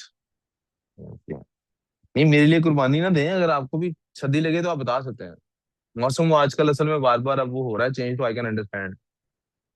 प्लीज जरा गौर कीजिएगा जी। डायनामिक इक्विलिब्रियम क्या होता है, ये बात हमारी कंक्लूजन बना रही है। डायनामिक इक्विलिब्रियम क्या है?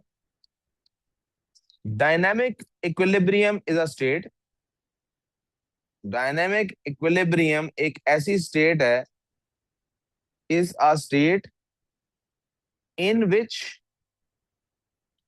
Reaction appears to have stopped। ऐसा लगता है कि रिएक्शन क्या हो गया, रुक चुका है, but is progressing both ways at fixed speeds. दोनों की स्पीड्स दोनों साइड की फिक्स हो गई हैं अब कोई इंक्रीज नहीं कर रही, कोई डिक्रीज नहीं कर रही, दोनों की स्पीड फिक्स हो चुकी है। और इस वक्त इस रेट पे बाहर से देख के कप में क्या लग रहा है, कोई रिएक्शन नहीं हो रहा। बाहर से देख के ऐसा क्यों लग रहा है? वाई डज इट अपीयर कि रिएक्शन रुक चुका है? Because concentration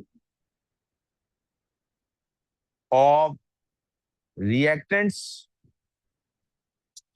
and concentration of products. अब आप समझ गए होंगे कि अगर आप राइट साइड से देखेंगे तो लेफ्ट साइड वाले प्रोडक्ट्स हैं, और अगर लेफ्ट साइड से देखेंगे तो राइट साइड वाले हैं, एंड वाइस वर्सा। कभी लेफ्ट वालों को रिएक्टेंट देखेंगे तो राइट वाले प्रोडक्ट कहलाएंगे, राइट वालों को रिएक्टेंट देखेंगे तो left.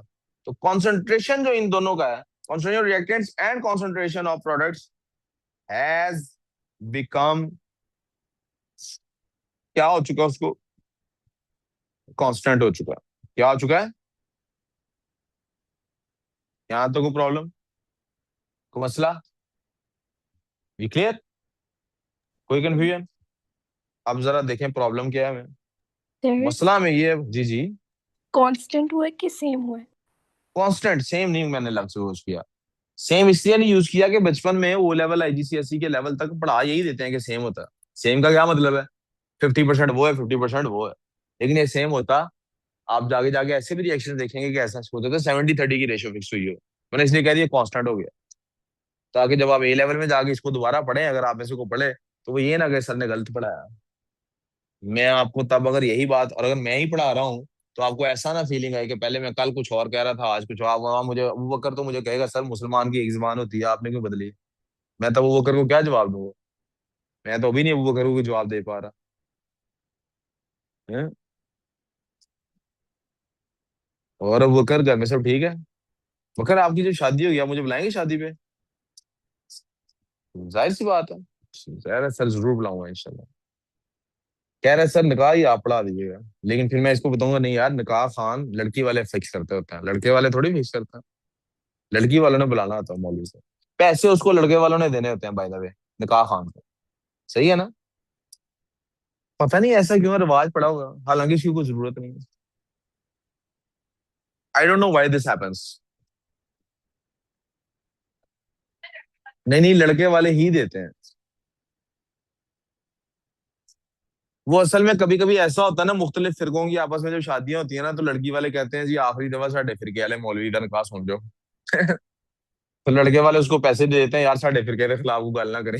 I am just kidding, I don't know why this is, but this is how it goes. Okay, सुने जी, सुन प्लीज, 2-3 मिनट और तवज्जो देंगे ना अगर आप, तो इंशाल्लाह हम इसको कवर कर पाएंगे, ठीक है जी। Almost there, almost there. अब वो कांस्टेंट हो चुके हैं ना, अब वो क्या हो चुके हैं, अब हमें डिस्कवर कर लिए कि कुछ रिएक्शंस रिवर्सिबल होते हैं, कुछ रिएक्शंस क्या होते हैं। एक रिएक्शन है जिसमें क्या होता है, N2 होता है। N2 कौन है, उसको हम मिलाते हैं H2 के साथ। H2 कौन है, तो उससे बनता है NH3, ठीक है। जरा बैलेंस करें, 2 और 3 बैलेंस हो गया, नहीं हुआ, हो गया ना। अब ये जो अमोनिया है ना, ये बड़ी इंपॉर्टेंट गैस है। ये क्या है, it is an important product. क्यों इंपॉर्टेंट है, इंपॉर्टेंट फॉर इंडस्ट्री जी बेटे। हाँ जी, गैस है ना, डायटोमिक गैस है। तो गलत हो गया रिएक्शन, यहां तक समझ आ गई। क्योंकि इससे फिर फर्टिलाइजर में वो अमोनिया बेस्ड फर्टिलाइजर बनते हैं। कहानी सुन लो मेरी, अपनी बात फालतू बातों की बजाय। अब लेकिन एक मुसीबत है, आप मुझे बताइए, जब हमने ये रिएक्शन देखा हमें पता लगा कोई एट रिवर्सिबल रिएक्शन है। कौन सा रिएक्शन है ये, अच्छा। अब नाइट्रोजन कोई सस्ती थोड़ी मिलती है, एयर में से आप निकालते हैं, लेकिन आपको एक प्रोसेस करना पड़ता है, लिक्विफिकेशन करते हैं, फिर आप उससे बड़ा लंबा प्रोसेस है। हाइड्रोजन भी सस्ती नहीं मिलती, ठीक है। अब इसमें आपने कंटेनर में जब ये किया है, अमोनिया भी प्रोड्यूस हो रहा है, नाइट्रोजन भी प्रोड्यूस हो रही है, हाइड्रोजन भी प्रोड्यूस हो रही है। चाहिए क्या हमें, तो बाकी दोनों हमारे किसी काम की हैं। हम तो चाहते थे 100%। मिसाल के तौर पे आप देखें ना, आप लाए हैं बाजार से पैटी बर्गर मिलता है ना, पैटीज पैटीज मिलती हैं मुख्तलिफ ब्रांड्स की, आप बाजार से लेके आए हैं पैटीज, और आप लेके आए हैं ब्रेड। क्यों, आप बर्गर बनाना चाहते थे, क्या बनाना चाहते थे। आप फर्ज करें आप 10 पैटीज वाला वो लेके आए हैं, एक बॉक्स जिसमें 10 पैटीज होती हैं। आप 20 स्लाइसिस वाली 20 स्लाइसिस वाले बन लेके आए हैं। 10 बर्गर बनने चाहिए कि नहीं बनने चाहिए, 10 बर्गर। आप खड़े हैं इधर, एक शेफ है आपका जो बर्गर बना रहा है, क्या, और एक शेफ है आपका जो वो कर रहा है, बर्गर के ऊपर से बन उतार उतार के उसके ऊपर मायोनीज लगाई जा रहा है। आप आपके जो काउंटर है, आप पकड़ते हैं पैटी रख के फ्राई करके ऊपर बन रखते हैं, वो आता है बन उतारता है, फिर साइड पे उस पर मायोनीज लगाने लग जाता है। अल्टीमेटली क्या हो रहा है, आप देख रहे हैं कि जब भी आप इतना सामान लेके आते हैं, तो आपके 10 की बजाय 7 बर्गर प्रोड्यूस हो रहे हैं, बाकी 3 जाया हो ही जा रहे हैं। बाकी 3 कैसे जाया हो जा रहे हैं, को बंदा है वो कहता है यार ये पैटी मुझे ऐसे ही दे दो, मैंने रोटी के साथ खानी है, मे बी। कोई बच्चा है आपका, वो अब मिसाल में मेरे बच्चे हैं ना, बर्गर खरीदने ना अगर बच्चों के लिए, तो बच्चे क्या करेंगे, चिकन निकाल के साइड पे रख देंगे, बन खा लेंगे। अब अकेला बन क्या करूंगा मैं, और एक बच्चा है उसको बन नहीं खाना, चिकन खाना है। आप समझ रहे हैं क्या प्रॉब्लम हो रही है। तो मैंने तो पैसे खर्चे हैं 10 बर्गर्स के लिए, उसके लिए खर्चे हैं, बन हमेशा साथ रहे, ऊपर वाले 3 का मुझे कोई फायदा है, ऊपर वाले 3 का मुझे कोई फायदा। तो मैं चाहूंगा ना कुछ ऐसा हो जाए कि वो 3 भी कन्वर्ट हो जाए इसके अंदर, राइट। मैं चाहता हूं ना कि फेवर मिले इस साइड के रिएक्शन को, यस और नो। मैं नहीं चाहता इधर को फेवर मिले, मैं चाहता हूं फेवर, ताकि मैक्सिमम ये काम हो सके। अब इधर को फेवर कैसे मिलेगी, how to favour forward reaction, in other words, दूसरे वर्ड्स में प्लीज तवज्जो काम पे यार, काम सॉरी आपकी तवज्जो नहीं काम पे केडी, तवज्जो काम। फॉरवर्ड रिएक्शन को मैं चाहता हूं फेवर मिले, how to do that, control the collisions. आ गया रैंगो याद, he who controls water controls. अगर आप कोलिजन्स कंट्रोल करें, और कोलिजन्स कैसे कंट्रोल करें, या इसके रिड्यूस कराएं या इसके इंक्रीज कराएं, तो आप ये कर सकते हैं कि फॉरवर्ड रिएक्शन को फेवर करें। यहाँ तो कोई प्रॉब्लम। अब आप जिस चीज आप चाहते हैं बाइक आप कंट्रोल करें जब आप चला रहे होते हैं, ना कि ये कि बाइक आपको कंट्रोल करे, आप चाहते हैं बाइक को आप कंट्रोल करें, तो आप सीखेंगे ना बाइक चलती कैसे है। आप एक जहाज में बैठे हुए हैं, जहाज हवा में उड़ रहा है, अचानक आपकी आंख खुली है, पायलट मर गया है। अब आप क्या चाहते हैं, जहाज आपकी किस्मत का फैसला करें या आप जहाज की किस्मत का फैसला करें? किसको कंट्रोल करना किसको चाहिए? क्या जहाज को इंसान को कंट्रोल करना चाहिए, इंसान को चाहिए कि वो जहाज कंट्रोल करे? आप यही चाहते हैं ना, आप जहाज कंट्रोल। अब क्या आप जहाज कंट्रोल कर सकते हैं बगैर जहाज चलाना सीखे? तो आप फौरन वहां पे जाएंगे, किताब खोलेंगे या बटन दबा दबा के चेक करेंगे किस बटन से क्या था। ऐसा क्या है भाई, स्पीकिंग का पेपर है? स्पीकिंग। हाँ। हाँ अच्छी बात है, आओ बैठो, इधर बैठना है तो या उधर बैठना है, जिधर मर्जी बैठे। भाई इधर देखना, फिर काम मैं, फिर क्लास रोक के तो मैं पहले सीधा आपको कर लेता हूँ। मैं, मेरे से पूछ लो टाइम क्या है। अब 4:45 हो रहे हैं। क्या करना है टाइम अब? टाइम दिया हुआ किसी को? नहीं दिया हुआ अभी तो जो कर लो। जहाज को आपने अगर कंट्रोल करना है, या तो आप ये करेंगे उसी टाइम किताब निकाल लेंगे, मैनुअल देखेंगे और देखेंगे किस बटन से क्या होता है, या आपके पास क्विकर वर्जन क्या है, बटन दबा दबा के देखेंगे। यार इस बटन, मैं चाहता हूँ जहाज ऊपर उड़े, पहले उसको हैंडल को खींचा जैसे फिल्मों में देखा था, उससे नहीं उड़ा, बटन दबा के देखा, पता लगा इससे ऊपर जाने की बजाय नीचे जाने लगा, हमने फौरन रिवर्स कर दिया। इसी तरह हमने भी कोलिजन्स को कंट्रोल करना सीखा है, कोलिजन्स को कंट्रोल करना। और वो कोलिजन्स को कंट्रोल करने के जो तरीके हमने सीखे हैं, वो तरीके हमने कल पढ़ लिए थे। मैं एक दफा रिकॉल करा देता हूँ, वो कोलिजन्स को कंट्रोल करने के तरीके क्या थे। प्यारे बेटे, बेसिक काम क्या है कि कोलिजन्स को करना है कंट्रोल। क्या करना है? कोलिजन्स को कंट्रोल करना। अब जब कोलिजन्स को कंट्रोल करना है तो उसके तरीके क्या हैं? हमें पता लगा है कि कोलिजन्स को कंट्रोल करने का तरीका क्या है। Number 1, increase concentration of left side. अब इस एग्जांपल से आपको पता लग गया ना, अगर आप फेवर करना चाहते हैं लेफ्ट साइड को, तो आप राइट साइड का कॉन्सेंट्रेशन इंक्रीज करें। क्या करें? राइट साइड का कॉन्सेंट्रेशन। दोबारा रिपीट कर रहा हूं, अगर आपने फेवर, हम फेवर करना चाहते हैं, कौन सी गलत जगह पे पेज आ गया, हम फेवर करना चाहते हैं प्यारे बेटे इस साइड को, we want to favour this side. हम इस साइड को, तो हम कंसंट्रेशन भी किसका इंक्रीज करेंगे? इस साइड का, ताकि और कोलिजन्स हो। और हम इस साइड को फेवर नहीं करना चाहते, तो हम क्या कर रहे हैं? Decrease concentration of right side. ये पता लग गया आपको? यस और नो? फिर हमें पता है कि रिएक्शंस एंडो या एक्सो होते हैं। रिएक्शंस एंडो या, आपने जिस साइड को फेवर करना है, इंक्रीजिंग टेम्परेचर फेवर्स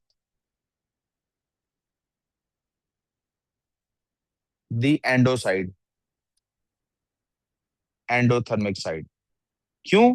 क्योंकि आप जितनी हीट एनर्जी अब्सॉर्ब करेंगे, देखें, फर्ज करें वो ब्रूस बैनर हल्क बनता है एनर्जी अब्सॉर्ब करके, वो पॉपाई जो है स्पिनिच खाता है तो पावरफुल होता है, पॉपाई देखा ना आपने? आप उसको पावरफुल करना चाहते हैं, स्पिनिच देंगे ना उसको। क्या करेंगे उसको? तो एंडोथर्मिक होता है जो एनर्जी अब्सॉर्ब करता है। एंडोथर्मिक क्या होता है? जो एनर्जी, आप जो साइड एनर्जी अब्सॉर्ब करती है, टेम्परेचर बढ़ाएंगे तो फेवर भी उसी को मिलेगी ना। एक्सो तो एनर्जी निकालता है पहले ही, आप और एनर्जी बाहर क्रिएट करेंगे, वो उसको निकाल पाएगा? टप्पड़ पड़ जाएगा। फिर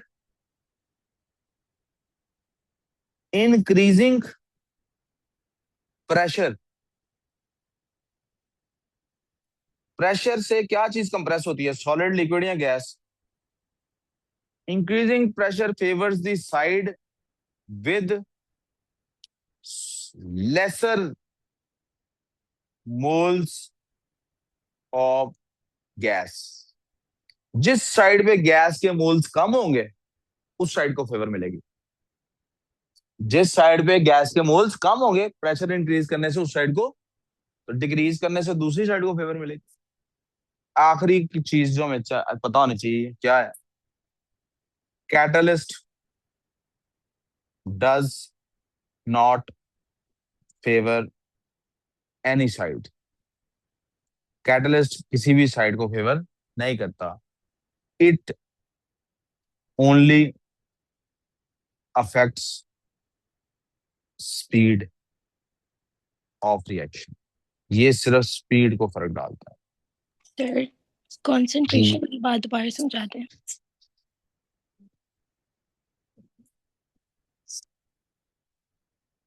इनके कोलिजन्स ये क्रिएट करते हैं राइट साइड को। इधर अगर 4 मोल्स हों लेफ्ट साइड पे तो राइट साइड के 2 मोल्स क्रिएट होते हैं। लेफ्ट साइड पे अगर 8 मोल्स होंगे तो इधर के 4 क्रिएट होंगे। क्यों? क्योंकि इधर कोलिजन्स इंक्रीज कर गए। जितने ज्यादा ये दोनों लोग होंगे उतने ये क्रिएट होंगे। हम ऐसे कर लेते हैं, यहाँ सिंगल पीपल है, यहाँ मैरिड पीपल है, और आपस में एक रेशो फिक्स हुई हुई है। हर वो शहर जिसमें 100 सिंगल पीपल हैं उसमें 50 मैरिड कपल्स हैं। यानी 100 सिंगल अलग से हैं और 50 मैरिड अलग से हैं। वो 100 भी अगर मैरिड हो जाए आपस में तो 100 कपल्स बन जाए ना मैरिड पीपल के। ठीक है। An area where there are 200 people, where there are 200 people, 100 single है, बाकी 100 मैरिड है। तो इस तरह से क्या हो रहा है, अजान शुरू हो गई है। 1 मिनट के लिए पॉज करके इसी मिसाल से रिपीट करता हूँ बात को।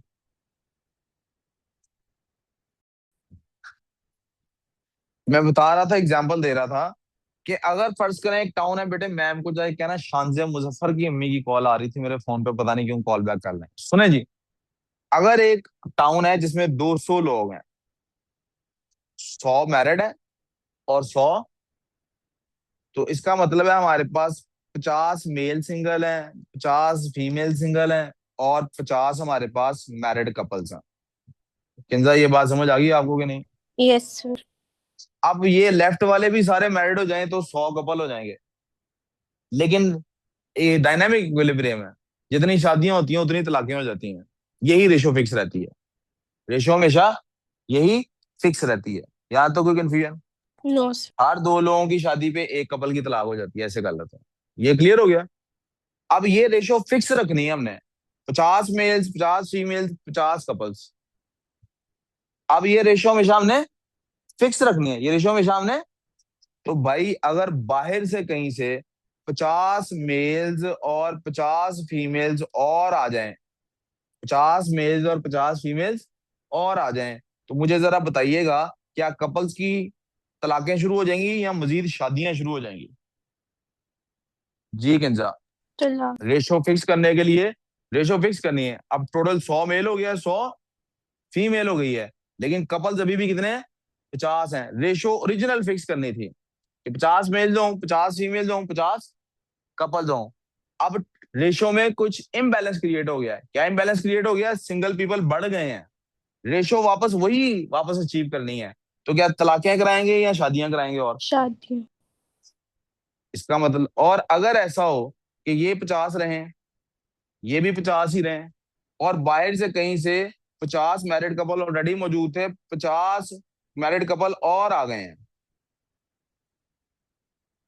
अब बाहर से कहीं से 50 मैरिड कपल और आ गए हैं, रेशो वापस वही फिक्स करनी है। मुझे बताइए तलाकें कराएंगे या मजीद शादियां कराएंगे? चला। इसका मतलब है जौन सी साइड का आप कंसंट्रेशन बढ़ाते हैं उसके ऑपोजिट साइड को फेवर मिल जाती है। क्योंकि कोलिजन्स की वजह से रिएक्शंस, इधर बंदे बढ़ाएंगे कोलिजन्स बढ़ जाएंगे, कोलिजन्स बढ़ जाएंगे फेवर दूसरी साइड को, वो चीज ज्यादा प्रोड्यूस होनी शुरू हो जाएगी। समझ आ गई बात? किंजा आपको समझ आ गई? Yes sir. गुड इनफ हो गया।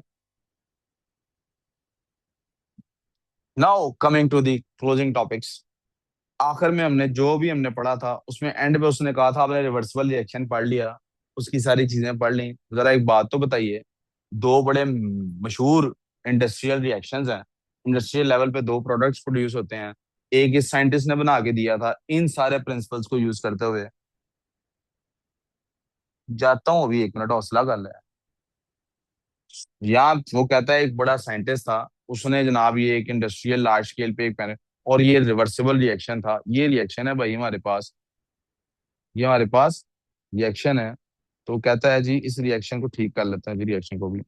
ये अबू बकर आप कह रहे थे गलती है। वो कहता है ये हमारे पास उसको नॉन रिएक्शन है, दोनों साइडें प्रोड्यूस हो रही हैं। चाहिए हमें क्या भला? चाहिए हमें बेटे अमोनिया। क्या चाहिए हमें? अमोनिया चाहिए। तो उसने कोई प्रोसेस को मशीनरी बनाई थी। क्या आपको उस मशीनरी का पता है? Do you know how does it work? तो हमें हम आर्ट्स का पेपर तो नहीं है ना, तो हमें मशीन बनाने की जरूरत बेसिक स्ट्रक्चर तो बनाना पता होना चाहिए वो क्या रहा है। तो बेसिक स्ट्रक्चर जरा बताइए। कहता है असल में हम क्या करते हैं कि हम ना अनरिएक्टेड N2 और H2 निकालते हैं, कहीं से लेते हैं, और हम ना एट रूम टेम्परेचर प्रेशर लिखा हुआ है। हम क्या करते हैं, उसको इंट्रोड्यूस कराते हैं। क्या करते हैं, उसको एक चैम्बर में इंट्रोड्यूस कराया। चैम्बर में जब इंट्रोड्यूस कराया तो यहाँ पे एक कंप्रेसर है।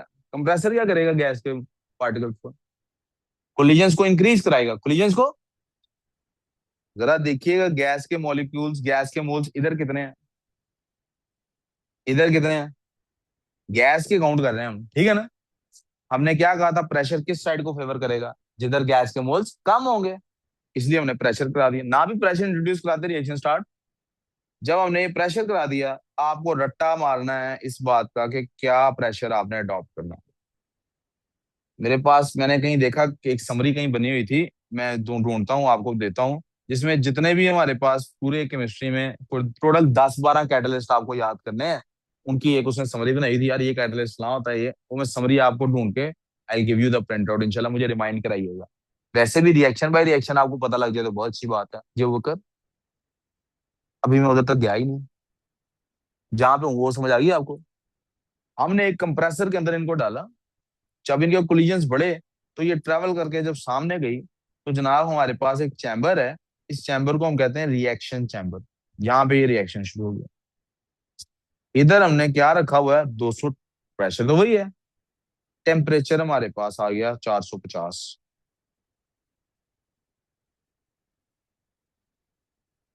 और इसके अंदर हमने ये इंट्रोड्यूस कराया हुआ है कैटालिस्ट। ये क्या कर रहा है, एक्टिवेशन एनर्जी को रिड्यूस कर रहा है, वरना ये 800-900 डिग्री सेल्सियस पे जा गया होना था। क्योंकि नाइट्रोजन हाईली रिएक्टिव, अगर नाइट्रोजन हाईली रिएक्टिव हो, वो हवा जो हमारा चल रही है आम निजाम ऑक्सीजन के साथ रिएक्ट करती रहे। और वो तो नाइट्रोजन ऑक्साइड या नाइट्रोजन डाइऑक्साइड तो बड़ी लिथल गैस है हमारे लिए, मर्जी सारी दुनिया, तो वो बड़ी अनरिएक्टिव है। वो सिर्फ हाई टेम्परेचर से, जो गाड़ी का इंजन नहीं जैसे बहुत गर्म हो जाता है, तो उस इंजन के इर्द गिर्द जो नाइट्रोजन और ऑक्सीजन फिर रहे होते हैं वो रिएक्ट कर जाते हैं आपस में, ठीक है। एसी के बाद जब ये वाइल्स बहुत ज्यादा गर्म हो जाए तब वो रिएक्शन करना शुरू करती है। इधर तवज्जो प्लीज। तो एक्टिवेशन एनर्जी उस टेम्परेचर की रिक्वायरमेंट को रिड्यूस कर देती है। सॉरी, कैटलिस्ट उस रिक्वायरमेंट को रिड्यूस कर देता है। कैटलिस्ट इसलिए डाला हुआ है क्योंकि हम राइट साइड को फेवर करने के लिए जो कुछ कर सकते हैं करेंगे। स्पीड बढ़ा रहे हैं, इंडस्ट्री में आपको पता है स्पीड बड़ी मैटर करती है। ये जब रिएक्शन होता है तो आउटलेट सिर्फ इसी तरफ है, उधर से तो गैस आ रही है तो उधर तो जाने को सही, आगे कोई मूव करेगा। ये जब एरो बताता है इसके बाद ये इधर आ जाए, यहाँ आके हम इसको ठंडा करते हैं। ठंडा करने के लिए जैसे एक गाड़ी में डालते हैं कूलेंट, या एसी शेसी चिल्लर चिल्लर, जब उसको ठंडा करते हैं तो ये रीच कर जाता है इसका मेल्टिंग पॉइंट। अमोनिया का मेल्टिंग पॉइंट हाई है as compared to nitrogen and, वो जल्दी पानी बन जाती है। वो क्या बन जाती है, पानी बनती है, तो वो नीचे आ जाएगी। नीचे आ गई, ये कूलेंट इन कूलेंट आउट बाहर निकालते जा रहे हैं इसको। जैसे आपके माथे पे नहीं पानी का बैग ठंडा लगाते हैं, और पानी पिला थोड़ी, जब बुखार होता है पानी का ठंडा बैग लगाते हैं ना, पहले वो पट्टी डालते हैं, माएँ पानी की डालती होती थी, अब वो पानी का बैग मिल जाता है, आप लगा लेते हैं। या हीट अप करने के लिए पानी का बैग मिलता है वार्मथ देने के लिए। इसमें वो कूलेंट अंदर बाहर आ रहा है, वो एनर्जी एक्सचेंज कर रहा है ताकि उसको ठंडा करे। पानी आ गया नीचे, यहाँ पे कंडेंसर लगा हुआ है। कंडेंसर का पता है ना क्या काम है, लिक्विड लिक्विफाई करना। लिक्विड आसानी से कहीं बाहर निकाला जा सकता है। अब इसमें से जो पार्ट गैस बनता जाएगा वो क्या करेगा, वापस रिवर्सिबल रिएक्शन है ना, वो नाइट्रोजन और हाइड्रोजन में कन्वर्ट होता रहेगा। हम उसे बाहर नहीं निकलने देंगे। वो गैस है, गैस ने क्या करना है, ऊपर उठना। हमने पाइप लगाया हुआ है, वो वापस हम इधर ले आएंगे। इससे क्या होगा, रिएक्टेंट की तादाद, अब देखें मजीद रिएक्टेंट भी इंट्रोड्यूस आप कराई जा रहे हैं। तो अब इक्विलिब्रियम को किधर को शिफ्ट करने की कोशिश कर रहे हैं, राइट साइड को। और आपका इस तरह से अमोनिया क्रिएट होता है। यहाँ बॉक्स भी बना हुआ है मेल्टिंग पॉइंट्स का, अमोनिया हाइड्रोजन और नाइट्रोजन पे। ये याद करना जरूरी नहीं है, याद कर लें तो अच्छी बात है। समझ आ गया सारा प्रोसेस। जी वो कर बोलो, थोड़ी ऊंची बोलो। क्या, जब स्लैश डली होती है इसका मतलब दोनों यूज किए जा सकते हैं, दोनों में से कोई भी जी, कोई भी। आयरन हासिल करना मुश्किल होता है, आयरन ऑक्साइड आसानी से मिल जाती है, सस्ती होती है। इसी तरह एक और इंडस्ट्रियल प्रोसेस है, उसके लिए हम लफ्ज इस्तेमाल करते हैं कॉन्टैक्ट प्रोसेस। वहां हमें सल्फ्यूरिक एसिड क्रिएट करना है। दुनिया के बहुत सारे केमिकल रिएक्शंस में सल्फ्यूरिक एसिड बहुत अहम चीज है। यानी सल्फ्यूरिक एसिड नहीं हमें चाहिए होता, हमने को ऐसे थोड़ी है कि लोगों को एसिड फेंकने हैं। जो हमें केमिकल रिएक्शंस दुनिया में चाहिए होते हैं, उनमें बहुत सारे रिएक्शंस में सल्फ्यूरिक एसिड एज रिएक्टेंट इस्तेमाल होता है। तो इसलिए वो बहुत बिकता है, रॉ मटेरियल के तौर पे इस्तेमाल होता है। तो हम इसको भी इंडस्ट्रियल लेवल पे प्रोड्यूस करते हैं। उसके लिए भी एक चैम्बर बना हुआ है। उसका भी जो रिएक्शन है प्यारे बेटे, वो रिवर्सिबल रिएक्शन है। तो क्या हो गया इसकी बैटरी को? अच्छा, मैं लगाता हूँ अभी चार्ज। हम सल्फर और ड्राई एयर को एक तरफ से इंट्रोड्यूस कराते हैं, बर्न करते हैं उसको। आपको पता है बर्निंग का मतलब है ऑक्सीडेशन कराना, ऑक्सीजन में बर्न करना। उससे प्रोड्यूस होती है सल्फर डाइऑक्साइड। इस सल्फर डाइऑक्साइड को जब आप मजीद ऑक्सीजन प्रोवाइड कराते हैं, इस कैटलिस्ट को इस्तेमाल करते हुए, इस टेम्परेचर को इस्तेमाल करते हुए, इसको इसीलिए कहते भी कैटालिटिक चैम्बर है। तो इस सल्फर डाइऑक्साइड सल्फर ट्राइऑक्साइड में कन्वर्ट होती है, और सल्फर ट्राइऑक्साइड में इसका कन्वर्ट होना रिवर्सिबल रिएक्शन। ये क्या है? सल्फर डाइऑक्साइड और ट्राइऑक्साइड हाई टेम्परेचर प्रेशर पे इंटर कन्वर्टेबल है। सल्फर डाइऑक्साइड किसी काम के नहीं है, सल्फर ट्राइऑक्साइड हमारे काम की है। सल्फर ट्राइऑक्साइड कौन? क्योंकि सल्फर डाइऑक्साइड भी एसिडिक है, ट्राइऑक्साइड भी एसिडिक है, लेकिन सल्फर ट्राइऑक्साइड है जिससे सल्फ्यूरस और फिर सल्फ्यूरिक एसिड बनता है। सल्फर ट्राइऑक्साइड को हम लेके आते हैं कंसंट्रेटेड सल्फ्यूरिक एसिड, यानी ऑलरेडी सल्फ्यूरिक एसिड हमारे पास थोड़ा सा मौजूद होता है। हम उसके अंदर इसको लेके आते हैं। एब्जॉर्प्शन चैम्बर है जो इसको एब्जॉर्ब करता रहता है, और एक तरफ से उसमें पानी डालते रहते हैं। एब्जॉर्प्शन चैम्बर में जब ये जाता है, तो ये जो गैसेस, इसमें सल्फर डाइऑक्साइड एब्जॉर्ब होती रहती है। क्या एब्जॉर्ब होती रहती है? और जो सल्फर ट्राइऑक्साइड है, वो कन्वर्ट होती रहती है H2SO4। अब आप देखें, आप बाहर निकालते जाएंगे जब सल्फर डाइऑक्साइड को एब्जॉर्ब करके, तो आप हमेशा फेवर कर रहे होंगे ना दूसरी साइड। हम सल्फ्यूरिक एसिड को नीचे कलेक्ट करते रहते हैं। ओलियम से सल्फ्यूरिक एसिड बनता है फाइनली, जब उसमें पानी मिक्स किया जाता है। जी बेटा। नहीं, सल्फर ट्राइऑक्साइड से ओलियम हुआ H2S2O7।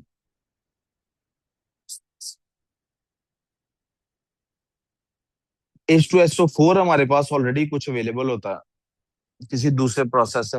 H2SO4 इज अ महंगा केमिकल, हमें थोड़ा सा वो डालना पड़ता है एक्टिवेशन कराने के लिए। जैसे वो होता नहीं, यूनिवर्सिटी में खराब लड़के होते हैं और खराब लड़कियां होती हैं, वो अच्छे लड़के लड़कियों को खराब कर देते हैं। यानी एक लड़का और लड़की है, उसमें बुराई का मादा है। उसे आप बुरे माहौल में ना लेके जाएं तो वो बुरा नहीं होगा, लेकिन जैसे ही वो किसी ऐसे माहौल में जाता है जो खराब माहौल होता है, फौरन अफेक्ट हो जाता है। आजकल आपको पता है बहुत सारी लड़कियां बड़ा इंफीरियर फील करती हैं अगर उनका अफेयर ना चल रहा हो। आप पता है ये कौन सी लड़कियां हैं? जिनकी सारी दोस्तों का कहीं ना कहीं अफेयर चल रहा है। यूनिवर्सिटी में जाके स्पेशली हो जाता है। यूनिवर्सिटी में जब एक लड़की जाती है, बड़े अच्छे घर के माहौल से आई है। अच्छे घर से मुराद है कि जहां पर नॉट जस्ट रिलीजियसली, वैसे ही अफेयर शफेयर this is considered a bad thing.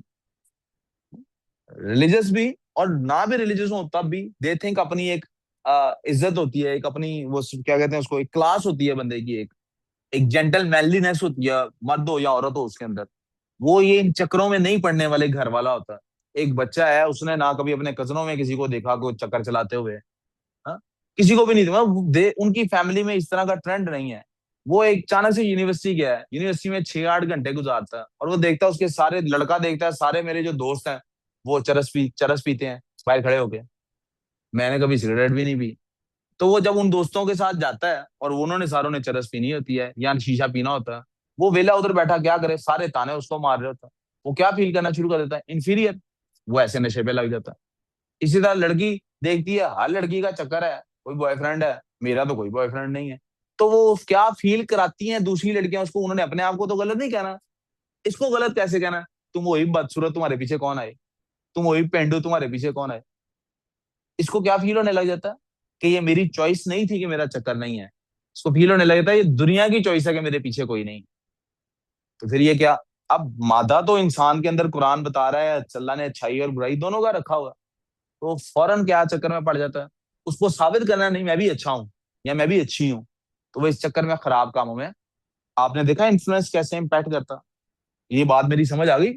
तो इसलिए choose your friends very wisely. Allah के रसूल ने कहा मोमिन अपने दोस्त के दीन पे होता। आप सोचें आपका एक ऐसा फ्रेंड सर्कल है जहां पे उस लड़के को इंफीरियर समझा जाता है जो किसी ड्रग में इन्वॉल्व है, उस लड़की को इंफीरियर समझा जाता है जिसके पीछे लड़के हैं, कि तुम जब तक तुम खुद ही ऐसी नहीं होगी कि जिसको लड़कों को फीलिंग जाए कि इसके पीछे पड़ना है, तो लोग क्यों तुम्हारे पीछे आएंगे।